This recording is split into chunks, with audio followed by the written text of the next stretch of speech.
irmãs que estão participando aqui desse CONACAT 2015, com o tema Sempre Família. Eu me chamo Daniel Pereira Volpato, sou casado há 4 anos.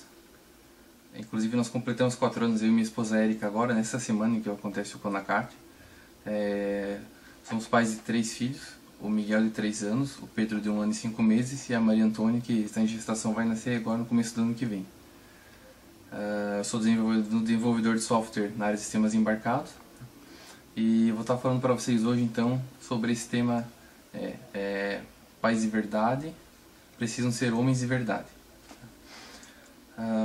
Contextualizando um pouco essa situação, esse momento que a gente vive, a gente pode perceber que o mundo hoje está em crise tanto a paternidade, é só você olhar ao redor e você ver quantas pessoas que não querem ser pais, às vezes nem querem se casar, ou querem se casar, às vezes não querem ter filhos, preferem ter cachorro, bicho de estimação, ou não ter nada para poder viajar ou fazer sei lá o que da vida.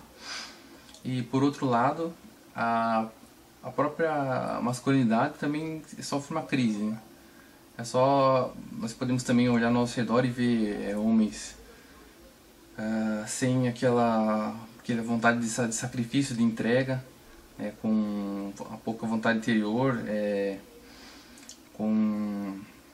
que sofrem de preguiça e outras características ou vícios, né, que refletem nessa questão do próprio do homem, do ser humano enquanto homem. O que eu pretendo falar aqui hoje, tá, embora ele seja voltado para um público masculino, ele pode também ser aproveitado por mães, madrinhas, tias, outras pessoas que estão em contato direto com algum pai de família ou um jovem solteiro e que desejam ajudá-los. Bom, eu queria abrir essa palestra começando com uma citação-chave, tá? Uma frase meio que para dar um norte nessa palestra, né? Já trazendo alguns temas essenciais aqui, umas palavras-chave. Tá? Então essa frase foi dita por Marie-Louise Martin, que foi a filha mais velha de São Luís Martin, pai de Santa Teresinha do Menino Jesus, que ele e sua esposa foram canonizados agora, no último dia 18 de outubro, no contexto do Sínodo da Família. Ela dizia assim, falando do pai dela: ele faria por nós todos os sacrifícios possíveis. Se preciso, sacrificaria a felicidade e a própria vida para nos tornar felizes. Ele não recua diante de nada, não hesita nem mais um instante, acreditando que esse é seu dever e o bem de todos nós, e isso lhe basta. Dessa frase a gente pode tirar algumas palavras-chave, então, a questão do sacrifício. Ele faria tudo por nós, todos os sacrifícios possíveis, inclusive sacrificando sua própria felicidade e até sua própria vida. Quer dizer, seja essa doação plena, né? Doação plena de um pai que se doa por seus filhos, por sua família, então abre mão de si pelos outros. Não recua diante de nada, não hesita. Tudo que ele fazia era voltado para a família. E eu acredito que na nossa cultura de hoje, né, que é muito marcada pelo hedonismo, muito egocêntrica, então a gente acabou perdendo um pouco dessa característica, né, de doação, de se entregar pelos outros, e no contexto de uma família, isso é fundamental, né? É fundamental que o pai e a mãe, eles saibam se doar, se entregar pelos seus filhos, sabe, mudar a sua vida, gastar a sua vida, a sua juventude pelo bem dos filhos. Bom, primeiramente está falando, então, tocando na primeira parte do tema ali, né, pais de verdade, a importância dos pais de verdade para os filhos. Primeiro dando uma ênfase então nessa questão da paternidade conforme a lei divina, e depois dando um pouco questão também da paternidade conforme a ciência, a importância dos pais para os filhos conforme alguns estudos e pesquisas que foram feitas. Bom, o Catecismo da Igreja, ele nos apresenta muitos belos parágrafos sobre a paternidade humana e a paternidade divina, tá? E é basicamente isso que eu vou tentar resumir aqui. Começo citando então um trecho do parágrafo 239 do Catecismo. Ao designar a Deus com o nome de Pai, a linguagem da fé indica principalmente 2 aspectos: que Deus é a origem primeira de toda autoridade transcendente, e que ao mesmo tempo é bondade, solicitude de amor para todos os seus filhos. Então, autoridade transcendente, e a origem primeira de toda essa autoridade, enquanto que é bondade e solicitude, né? As duas faces de Deus, a justiça e a misericórdia. Como o catecismo diz mais para frente, a paternidade divina é a fonte da paternidade humana, é o fundamento da honra devida aos pais. Então, a autoridade dos pais sobre seus filhos é a deriva da autoridade de Deus sobre todos os seus filhos. E essa autoridade deve ser regida pela mesma bondade e solicitude com a qual Deus tratou a seus filhos. Como Deus tratou os seus filhos? Como Ele nos ama? No Evangelho de São João, capítulo 3, versículo 16, está escrito dessa forma: de tal modo Deus amou o mundo que lhe deu seu Filho único. Então, é dessa forma que Deus nos ama, e é dessa forma que um pai deve amar a seus filhos, dando a si mesmo por eles. Porque a gente já remete àquela nossa situação-chave, né? O sacrifício de si mesmo. Um outro ponto muito importante, tá? Que o catecismo traz: a fecundidade do amor conjugal não se reduz só à procriação dos filhos, mas deve se estender à sua educação moral e formação espiritual. Educação moral e formação espiritual. Eu vejo que esse trecho está muito relacionado com aqueles 3 principais papéis, pontos do homem, né? Que são aqueles 3 P's: procriador, protetor e provedor. Então, o amor entre os cônjuges não se resume só à procriação. Esse é um dos aspectos que está muito ligado. Mas também a educação moral e formação espiritual, ou seja, o homem também enquanto provedor e protetor. Gerar filhos para Deus não significa simplesmente colocá-los no mundo, mas educá-los na vida moral e na vida do espírito. Então, quanto à moral, os pais devem criar um lar onde a ternura, o perdão, o respeito, a fidelidade, o serviço desinteressado são a regra. O lar é um lugar apropriado para a educação das virtudes, e isso requer a aprendizagem da abnegação, né? Abnegação de si mesmo, do reto juízo, do domínio de si. E essas são condições de toda a liberdade verdadeira. Então, essa liberdade exige o que? A abnegação, reto juízo, domínio de si mesmo. Somente assim o homem pode agir de forma plena, né? Quer dizer, se doando, tendo consciência do que ele faz e o controle de si mesmo, né? Não agindo sob impulso, agindo com a razão, mas também guiado pelo coração. Então a família, tá? Que compõe uma igreja doméstica, ela deve ser um microcosmos que reflita o mundo conforme desejado por Deus. Então é um mundo organizado, ordenado, de convivência pacífica e harmoniosa, e que sirva para a maior glória de Deus. A finalidade da família, portanto, tem que ser também a maior glória de Deus, assim como a vida do homem. Naquele segundo aspecto, então, da vida espiritual, né? Os pais são os primeiros arautos, ou seja, são os evangelizadores dos filhos. Eles devem levá-los desde a primeira infância, desde o começo das suas vidas, para a igreja, ter uma vida na igreja, tá? Uma vida litúrgica, então participar dos sacramentos, muito especialmente do batismo, né?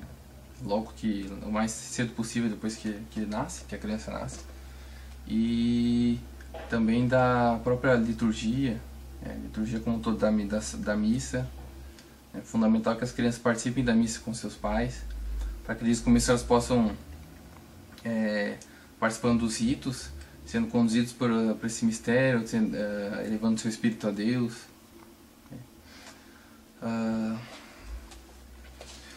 A família, todos na família devem ajudar uns aos outros a crescer na fé. Então, o evangelho deve ser vivido em primeiro lugar no lar. Não se deve esperar a catequese paroquial, quer dizer, a catequese familiar ela precede a catequese paroquial, e ela começa então logo a criança nasce. É possível desde um bebezinho, se é possível você começar a ensinar ele a rezar, né? E com os nossos filhos A gente tem tido a graça de poder ensinar eles a oração desde pequenos, e a gente vê que um bebezinho de pouco menos de 1 ano, ele já sabe que antes das refeições ele colocava as mãos assim, mãos juntas, mãos postas, e a gente rezava uma pequena oração com ele. Isso com os nossos dois filhos foi assim. E ainda agora, hoje, todos mantêm esse costume, né? Então você pode começar desde muito cedo a ensinar as crianças a rezar, tá? E depois pode se partir para a oração também, né? Começar a fazer uma oração de diálogo com Deus, né? Tendo como objetivo depois ensinar a criança a oração mental, né? Ensinar ela a agradecer, a pedir, tá? Então rezar na liturgia, mas também fora dela, né? Então não basta ficar só na missa, e nós vamos na missa uma vez por semana e está tudo bem. É preciso levar a criança na missa, é preciso viver esses momentos da liturgia, seguir também o calendário litúrgico da igreja, né?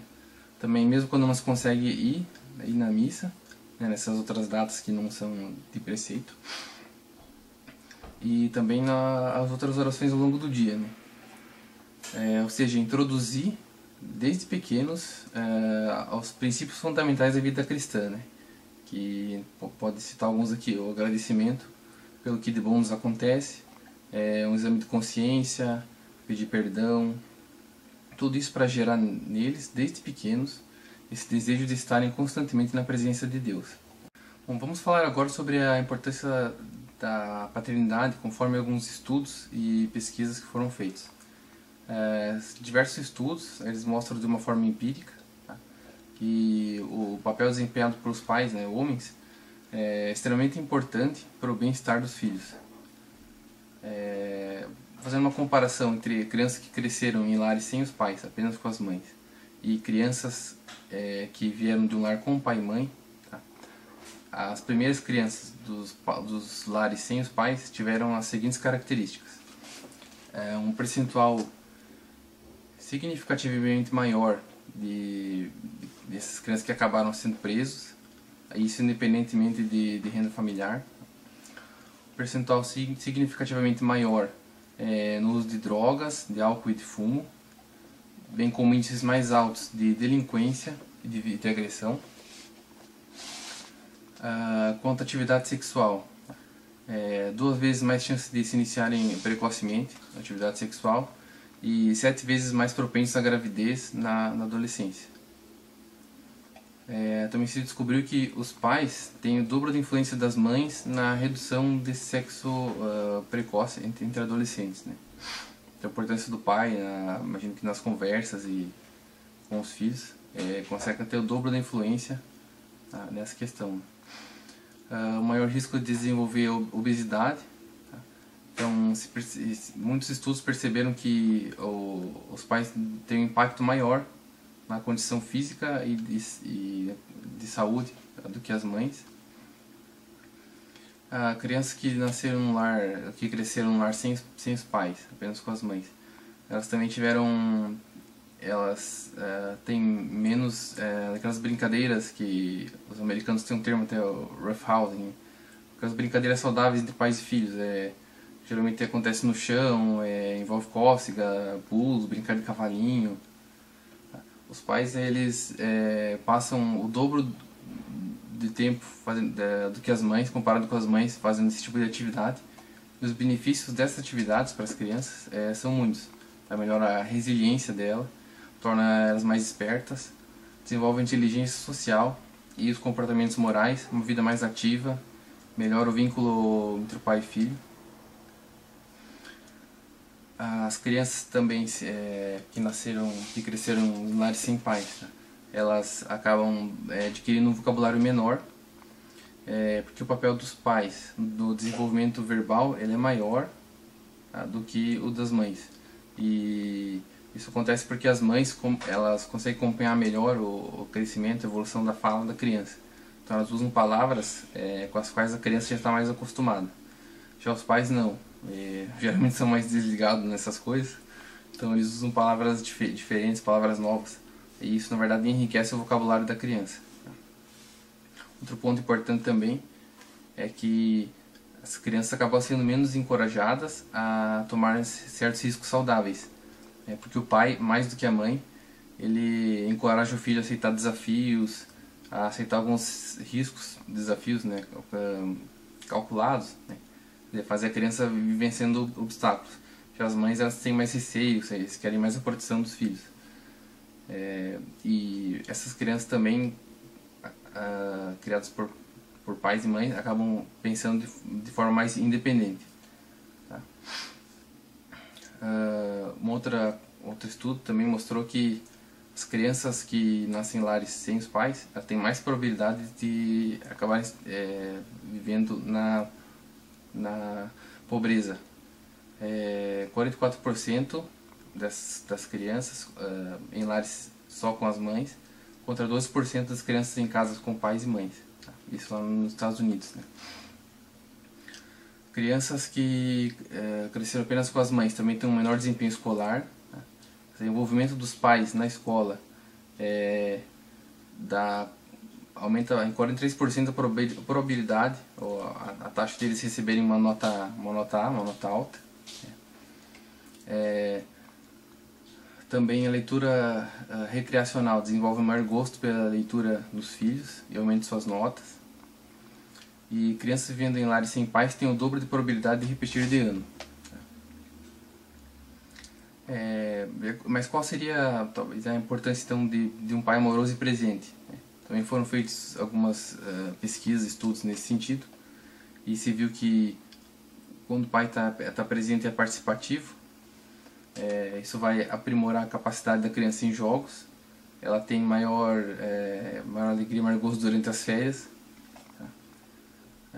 maior probabilidade de usar o humor como um mecanismo de imitação saudável, melhor ajuste e contentamento com a vida depois que eles crescem e até se aposentam, menos ansiedade e menos sintomas físicos. Físicos e mentais, tá? Quando eles estão sob estresse, principalmente durante o começo da fase adulta. E o impacto de um mau pai sobre um filho já é a maior probabilidade de eles fracassarem no casamento e maior probabilidade de eles se verem de um modo pessimista e terem dificuldade no relacionamento com outras pessoas, principalmente relacionamentos íntimos. Né? Então são muitos significativos os impactos que um mau pai, um pai ausente, podem acarretar sobre a vida dos filhos. Tá? E uma vez que muitos desses pontos eles estão diretamente relacionados ao papel do pai como homem, então a gente vai tentar esboçar aqui algumas reflexões sobre os homens de hoje e a sua falta de hombridade, ou seja, um pai de verdade que precisa ser um homem de verdade. Entrando agora então na segunda parte da nossa palestra, Homens de Verdade. Hoje nós vemos um número cada vez maior de adultos que fogem da paternidade. Ou então resolvem adiá-la o máximo possível, ou pior ainda, simplesmente não a desejam. A causa disso, ao meu ver, é a seguinte: o homem moderno ele tem sua vontade interior muito enfraquecida. Ele tem pavor do trabalho, do esforço, do sacrifício, e tudo isso vem piorando já há algumas gerações. Né? Hoje em dia a gente vê que está cada vez pior. Sabendo que a paternidade, né, como tudo que é bom na vida, diga-se, ela exige um certo sacrifício, o homem moderno ele amplifica tudo isso. E literalmente treme nas bases, né, fugindo da paternidade. Então, como ele sabe que exige um sacrifício, como ele tem muito pavor de sacrifício, ele amplifica isso e acaba fugindo totalmente da paternidade. Como o nosso tempo aqui é relativamente curto, então vou tentar tratar dois pontos que eu penso que possam ajudar os homens a serem homens de verdade, né? Ou seja, a assumirem essa hombridade, que seriam fortalecer a vontade interior e o cavalheirismo, né? O homem enquanto cavalheiro. Então, o primeiro ponto, né, da vontade interior. Acho que é um ponto que deve ser trabalhado desde os jovens, né? desde já quando criança, já que é uma certa idade que entende das coisas, essa questão já deve ser trabalhada, porque a gente nunca vai estar pronto para nada nessa vida. Tá? Alguém pode dizer que esteve pronto, se sentia pronto para assumir o seu primeiro emprego, para a primeira entrevista de trabalho, ou se já é casado, né? Esteve pronto, se sentia pronto para casar. Então a gente não deve esperar a hora em que vou me sentir pronto para ser pai. Tá? Essa hora não virá. Eu, como homem, farei com que ela chegue. Ou seja, vou me esforçar para estar mais apto a esse dom que é a paternidade, mas que me exige alguma coisa, né? E então vou me esforçar e assumir esse compromisso, essa responsabilidade. Eu quero ser pai. Isso exige algumas coisas que todo mundo sabe mais ou menos, tem uma ideia do que é, pelo menos, né? Ou seja, vai exigir um certo tempo, esforço, dinheiro, algumas coisas. E vou assumir esse compromisso. Tá? E a gente sabe que Deus, ele sempre dá graças de estado para quem abraça, né, a vocação que Deus quis para nós. Então, se minha vocação é o matrimônio e a paternidade, Deus vai me dar graças de estado para que eu possa desempenhar o meu papel da melhor forma possível. Nessa questão da vontade interior, então, um ponto muito importante é treinar a abnegação de si mesmo. Isso eu acho que é um requisito fundamental para ser pai. E aí a gente tem um problema, porque o homem moderno, ele é muito egocêntrico. E a gente sabe que gerar e criar uma nova vida exige uma doação de si em todos os aspectos. Desde o aspecto biológico, que envolve a união conjugal entre os esposos, que já é uma doação, até o aspecto moral e de organização cotidiana, né? Doação do tempo, um certo esforço. Como treinar isso? E aqui a palavra-chave acho que é mortificação, né? Ou seja, renunciar voluntariamente a certos prazeres e abraçar também involuntariamente certos sacrifícios, associando-os ao sacrifício único e eficaz de Nosso Senhor Jesus Cristo. Ou seja, abraçar alguns pequenos sacrifícios que serão feitos com essa intenção de se associar ao sacrifício de Cristo. Né? Então, como formas de renúncia voluntárias, tá? Seria um banho, por exemplo, um banho um pouco mais gelado, atrasar um copo d'água, dormir e acordar cedo, dormir acordado no horário, né? No horário que se planeja. Em todas as refeições, deixar de comer alguma coisa que se gosta, ou comer alguma coisa da qual não se gosta. Deixar se perder uma discussão, tá? Quando é um assunto de menor importância. E esse ponto aqui, com relação, né, principalmente ao casamento, acho que é bem importante de ser exercitado. Então, se é uma coisa que não é muito importante, tá? Pode-se deixar a discussão para depois, não deve se ficar teimando, ver quem ganhou, quem perdeu. Depois o assunto pode ser retomado, e é bom que seja retomado, até para não ficar nada subentendido, né? Para que seja tudo o mais claro possível entre os cônjuges. Mas naquele momento, talvez, quando alguém está um pouco mais exacerbado, né, pode-se deixar a coisa se acalmar, então deixando de se perder a discussão. E, bom, o segundo ponto que eu queria abordar, então, nessa questão de ser homem, de aceitar, abraçar a masculinidade, principalmente nessa questão do sacrifício, então, que envolve da paternidade, tá? É o cavalheirismo. É muito fácil a gente constatar que os homens do passado eram muito mais cavalheiros do que hoje. Quer dizer, em algum momento a transmissão desse cavalheirismo que acontecia de pai para filho, ela deixou de acontecer. E se isso aconteceu,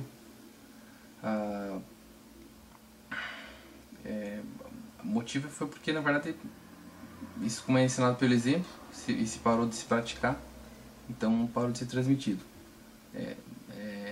Na minha opinião, pouco disso se deve ao fato dos homens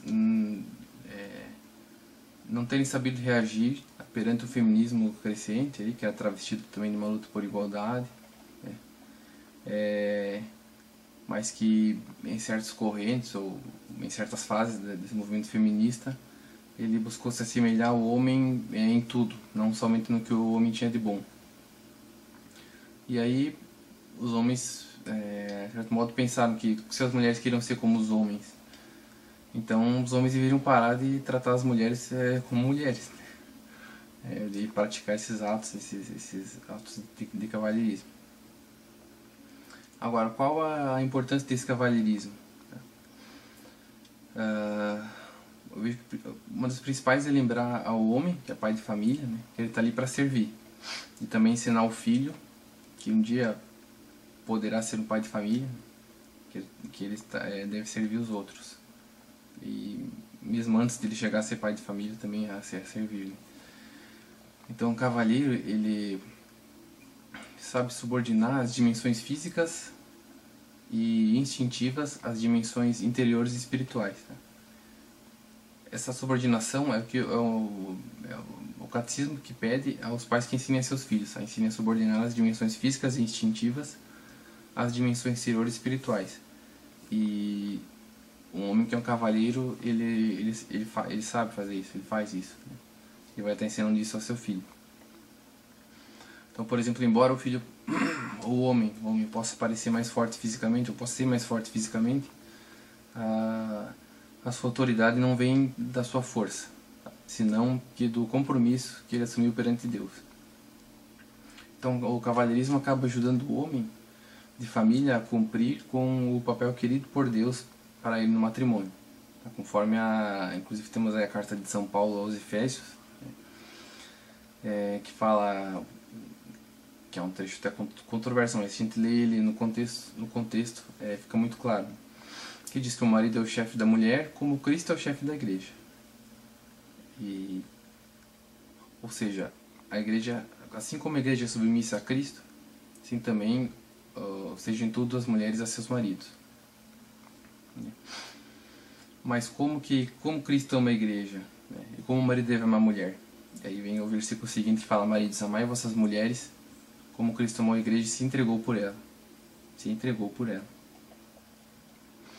Assim os maridos devem amar as suas mulheres como a seu próprio corpo. Quem ama a sua mulher ama-se a si mesmo. Ou seja, como eu amo a minha mulher, a ponto de fazer tudo por ela, eu vou estar refletindo o amor de Cristo pela igreja. Então a gente vê que aí já é um amor desinteressado, que a autoridade é usada de uma forma para o bem comum, para o bem da união dos cônjuges e da família. E na prática, esse amor do homem pela mulher, de Cristo pela igreja, ele tem que ser demonstrado a partir de pequenos gestos de carinho. Então o pai de família, o esposo que procura fazer algum agrado para sua esposa, saber alguma coisa que ela gosta, ou dar uma florzinha de vez em quando, para passear. Mesmo com os filhos, é bom que não se deixe esse hábito de ter um tempo só para o casal. O pai de família precisa ser referência masculina em casa, tanto para os meninos como para as meninas. E o cavalheirismo também pode ajudar nessa questão, ou seja, o menino vai guardar esses gestos e vai levar isso para o trato com outras meninas, com outras mulheres, de forma estendida também a qualquer pessoa, que é a questão do servir. E as meninas vão se sentir valorizadas como mulheres. Bom, por fim, queria trazer alguns exemplos de como esses pontos entram no contexto da família. Tá? Então, por exemplo, chegar em casa depois de um dia estressante de trabalho, o pai de família deve deixar o estresse e o cansaço aos pés da porta da casa. Então entrar sorridente, trazendo alegria ao lar, dar atenção aos filhos, brincar com eles, ensinar os filhos meninos a portarem-se como cavalheiros, como homens, e a canalizarem a sua energia, a sua força de um modo construtivo. E o sorriso, né? Acho que um dos maiores exemplos que um pai pode dar para os seus filhos, seja um homem, seja mulher, é o sorriso. Até mesmo porque com o passar dos anos, né, vem as decepções, preocupações com o futuro, cansaços, doenças. Tudo isso pode acabar roubando essa, como diz Dom Rafael Cifuentes, essa capacidade de dar um pouco da nossa alma em forma de um sorriso. Mas a gente não deve deixar que esse dom, o sorriso, seja arrebatado. E aí então ele diz, o sorriso se converterá num verdadeiro sacrifício. Sem dúvida o melhor dos sacrifícios, no esforço por tornar a vida dos outros mais grata. Bem, para finalizar, né, como disse o Prêmio Nobel de Literatura Jacinto Benavente, num de seus poemas, eu, sempre eu, só os que amam sabem dizer tu. Que a Virgem Santíssima nos ensine a amar as nossas esposas e os nossos filhos, da mesma forma como o nosso Senhor Jesus Cristo, que foi o maior exemplo de homem que nós tivemos, nos ensinou ao ponto de dar a nossa própria vida por aqueles que amamos. Foi um prazer estar com vocês nessa palestra. Um grande abraço, fiquem com Deus.